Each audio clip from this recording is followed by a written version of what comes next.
In this challenge, we help Fisheye International identify sources of bias within CatchNet, their knowledge graph used to find evidence of illegal fishing activity. CatchNet includes a knowledge graph linking news articles, editors, extraction algorithms, and fishing entities together over time. The data is comprehensive and shows both dates and times the graph was changed, but the news article extractions are static in time. As a result, it's impossible to view any changes to the articles, but it is possible to know how often the graph was edited, by who, and if there are any suspicious entries. We believe viewing the number of changes over time and reviewing editing patterns can help pinpoint potential bad actors. To identify overall bias in the news sources, each article's sentiment is analyzed using a sentiment analysis algorithm.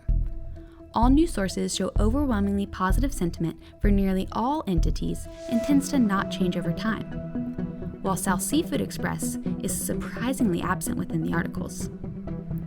Some sources report conflicting sentiments for the same company. Murray, Friedman et al., Vasquez, Cheney, and Martinez, and Wilcox-Nelson had negative articles in Hackley Herald, but positive ones in Lowmark Daily and the News Buoy within the same period. This suggests potential bias in these news sources. The knowledge graph reveals similar bias patterns when analyzing the sentiment of each event, plus an additional trend. Several companies initially have negative events from all sources, followed by a shift to positive events from the news buoy alone, suggesting a potential bias shift. Two large language models, Baseline and ShadGPT, extracted articles. Another model analyzed these for bias in loaded language. Nearly every article contains positive loaded language, with respected, commitment to environmental stewardship, and legit being the most common. Examining the knowledge graph reveals potential human analyst bias. South Seafood Express was edited multiple times by one person only, Harvey Janus.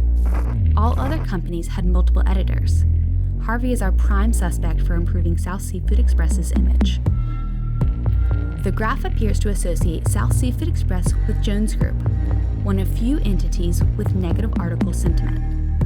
The entity names in articles and the graph do not match, suggesting Harvey may be masking South Seafood Express's name. Harvey typically edited South Seafood Express data 3 days after edition and spent an exceptional amount of time editing it, unlike data for other companies.